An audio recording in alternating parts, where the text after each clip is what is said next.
Այս աղցանը սկսում ենք պատրաստել թանձրահյութից, օգտագործում ենք լոլիկով չրի ձիթայուղը, ավելացնում ենք նռան քամացյուտ, տոմատի մածուկ, կարմիր կծու պղպեղ, սև պղպեղ ու աղ, խառնում ենք մի կողմ դնում, կտրատում ենք սոխը, շատ բարակ լուսնաձև, նույն կերպ կտրատում ենք նաև կարմիր բուլղարական պղպեղը, այս երկուսը լցնում ենք թանձրահյութի մեջ, մնացած բաղադրիչներին ենք անցնում, չենք մոռանում մի լավ ձեռքով տրորել, մանր կտրատում ենք նաև կանաչ ձիթապտուղը, այս աղցանի կարևոր բաղադրիչներից է նաև լոլիկի ճիրը, այն նույնպես մանր կտրատում ենք, մեկ բուռ ընկույզ ենք մանրացնում,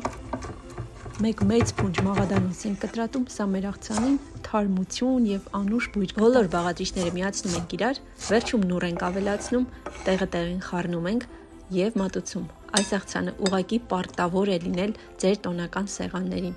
անպայման պատրաստեք, մատուցեք չորահացով կամ ձեր իսկ պատրաստած տապակած լավաշով, շատ համեղ է, յուրատեսակ և չկրկնվող,